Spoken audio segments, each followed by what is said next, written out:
You are listening to the Sod Pod, brought to you by Grassland Agro. Hello and welcome to the Sod Pod. So this week you're joined with myself, Clodagh, and I'm also joined with John Brennan and Peter Linden. So this is kind of a part two to the last episode that we done where John and Peter talked about second cut or silage cutting ways, key indicators of when silage is ready to be cut, and they also touched on reseeding as well. So in this week's episode, we're going to talk about second cut silage recommendations, a little bit more on reseeding, including soil fertility, methods of reseeding such as your ploughing and your mintill, a little bit on clover, and establishing a newly reseeded sward as well.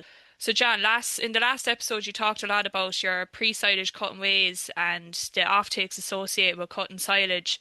So I suppose, look, we're three quarters way through May now. I suppose a lot of silage will be cut in the next week or so. Hopefully, the weather coming right.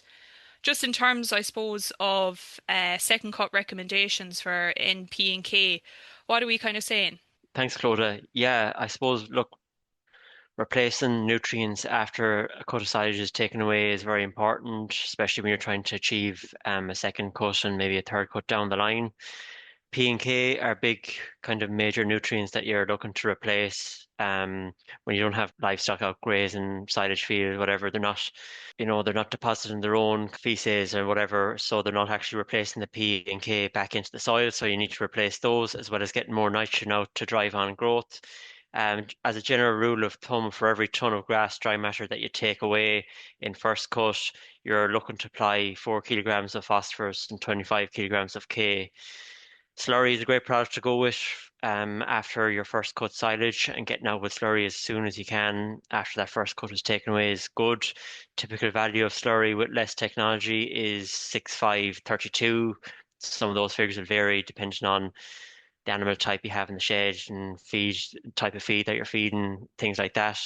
Just to give you an example of a fertilizer strategy, if you're going with something like 2,000 gallons of slurry per acre, with 1.2 to 1.5 bags of protected urea plus sulfur. That's a typical strategy that you could go with. As I was saying in the last episode, yields for second cut silage tend to be a bit lighter than first cut. For example, to achieve a 3 ton dry matter per hectare second cut crop of silage, you typically need 60 units of nitrogen per acre, 10 units of phosphorus per acre, and 60 units of K per acre. Obviously, if you're looking to achieve a heavier crop, you're going to up those figures. But those figures that I've just mentioned are achieved with 2,000 gallons of slurry per acre and 2 bags of something like CAN plus sulfur per acre. Sulfur is a very important nutrient for improving nitrogen use efficiency.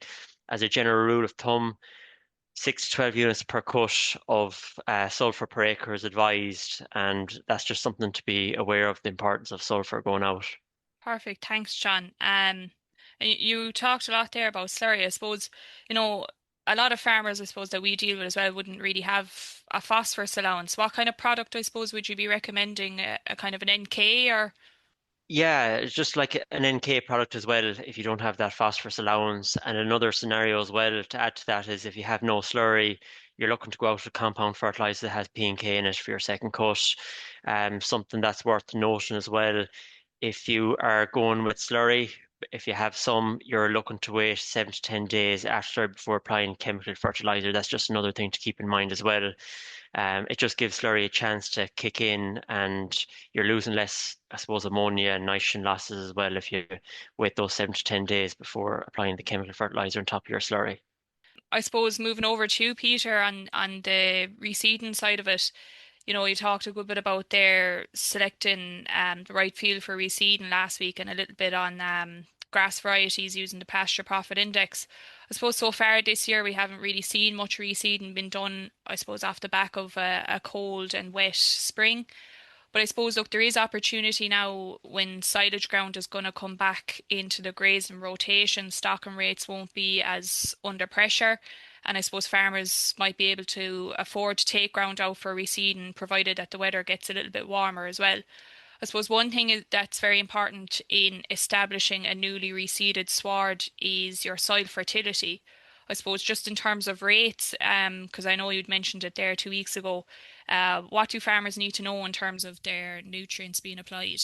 Thanks, Clodagh. So, yeah, look, I suppose from a P point of view, like obviously that's going to be very much influenced by your overall allowance. So, something that comes up regular here on the podcast, a small allowance, it's very valuable from a phosphorus point of view to utilise that on your reseed.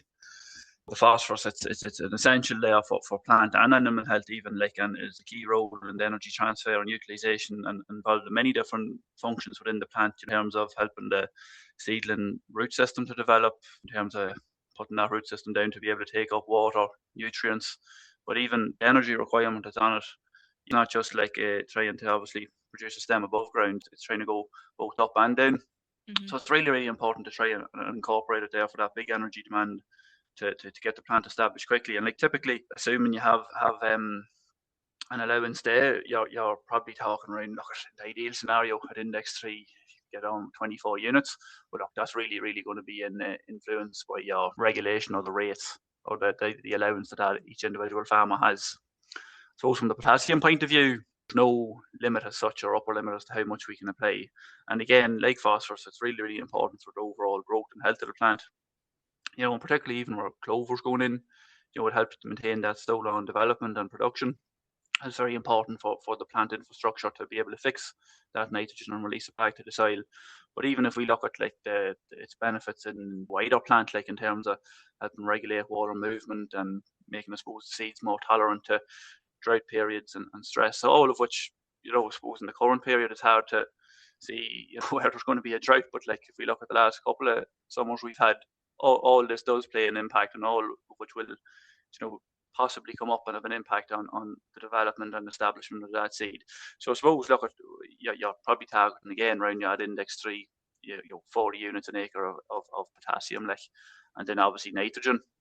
Look, very, very important too, although needed in a relatively low requirement in terms when you look at the overall plant need, but at the same time, the bit that's going on is very important.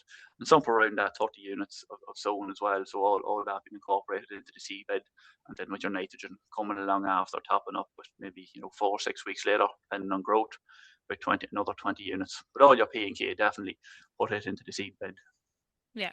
And for farmers that are wondering that maybe don't have a P allowance, Peter, are we looking at slurry or what are we looking I at? suppose, look, if you don't have a P allowance, you're probably looking at to see maybe where's that coming from? Is it due to, I suppose, the soil being in a healthy state in terms of a lot of having a lot of index 3s and 4s, or whether it's coming from a really excessive amount of concentrate being fed? And like, I suppose the slurry is going to depend on, like, if you put that on, try and build your P or K earlier in the year, and then, for example, if you go in with the likes of your plough, you could run the risk of burying a lot of that soil. Whereas Hmm. if you are good with your slurry applications and targeting it strategically like that, the min till, fair enough, you're not going to be burying that soil. So there's more of it potentially going to be there up around the surface.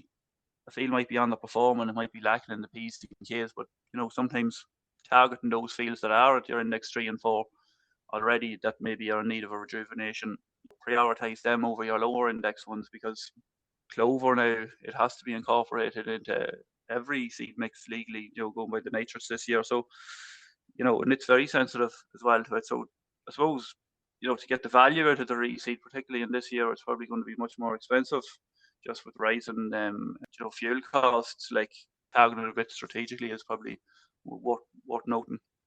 And I suppose you just mentioned it there. I suppose in terms of methods of reseeding, Peter, you mentioned there ploughing and mintle. What I suppose generally on ground are farmers going for?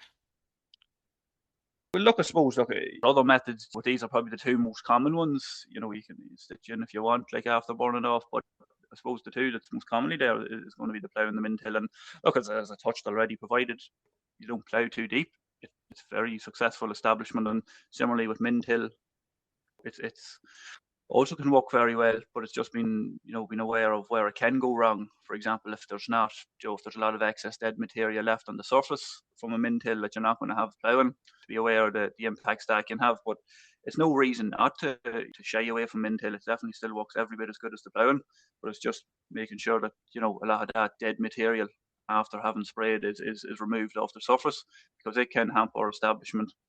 and also something as well, it can be quite acidic on the surface as well. So naturally enough, no matter how good the management is, there's always going to be a small bit of that left behind. So regardless of pH, even if your pH is at that 6.3, you're probably realistically still going to have to put on a bit of lime just to try and help neutralize that acidity on the surface with regards to mint hilly. Obviously your seedling's going to be going into that to try and establish, but also your P's and K's as well could be potentially hampered there. So, and I suppose the other thing with it too is to ensure that you allow long enough from your, I suppose, the time it was sprayed before you actually go in, and that you don't till it too quickly. That you allow it sufficient time for the spray to walk into the roots, or you run the risk of probably coming up with a higher weed burden after establishment, especially when you compare it back to the plough. Yes.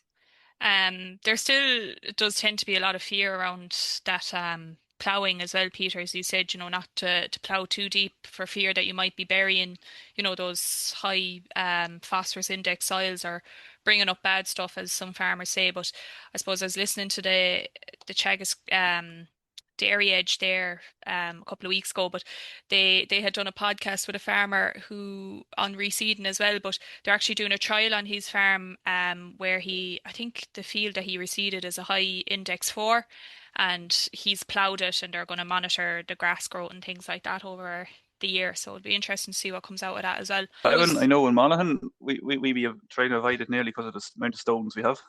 Oh, fair enough. You don't like picking stones, so Peter. Definitely not. I'd say like many other farms. Yeah, it's not an enjoyable job now, but look. I suppose, look, in terms of the clover piece, Peter, we can't talk about reseeding without talking about clover. I suppose by regulation now it has to be included in the mix. I suppose what is actually the regulation there, and what key points would you give to a farmer if they're trying to, I suppose, establish clover? Yeah, so look, by nature now it has to be incorporated. It used to be just for higher stock farms or those in irrigation, but it's going into all farms now. So look, like when you have it, I suppose you want to try and give it the best chance of success, which obviously all ties back into your pH, your P's and K's, all of which we touched on already. I suppose the main thing to try to get it established is you're probably typically looking at rates of maybe 2 to 2.5 kilos going in there in your mix, along with your 11, 12 kilos of grass seed. But I suppose after sowing it, or I suppose maybe if we reverse a wee bit, even when sowing it, it's important that it doesn't go in too deep, that it doesn't hamper its development, number one. But then even assuming the right temperature and conditions there for growth to take off, the post management of it is going to be very important. And what I mean by that is obviously, look, we're all aware in terms of clover sensitivity to sprays. The specific, you have to use clover safe sprays there, like say your Pro Clover. Even the grazing of the sward, which is one, two to try. And look, with any sward, obviously, you're always trying to reseed, you're trying to get it thickened. I suppose we're seeing a lot more probably open swards with the types of varieties that's been chosen now. Say, if the swards let grow heavy covers, maybe runs the risk of overshading the clover and maybe not developing successfully. So it's very important to get in early, maybe around that 800 to 1,000 kilo or dry maha marked and nip off the sward. Number one, obviously, it's going to help tillering of the plant, but just in terms of not overshading the clover plant, and then even for subsequent patients and maybe for the second and third one as well, just maybe not trying to get into it that bit earlier again, just to try and let the light down, because it is a very sensitive plant that could be shaded out quite easy. I probably should mention, like, when it comes to the white, like, for the first year, it's not going to be releasing any of the nitrogen back to the soil, like, so sometimes that will come up with farmers in terms of being able to reduce nitrogen rates. Even after establishing for the first year, you're still going to be put on your normal nitrogen rate, and it's only into year 2, provided you have the level of clover there and established before you can even look at rates. So it's just important not to skimp on the nitrogen too quick, because you'll be let down. Perfect, Peter. Okay, so we'll end it there for today. Thanks very much, John and Peter, for coming on the podcast as well. And thanks to everyone else for listening in to us. We'll be back there in 2 weeks' time for, I suppose, the moment, farm smart, farm safe.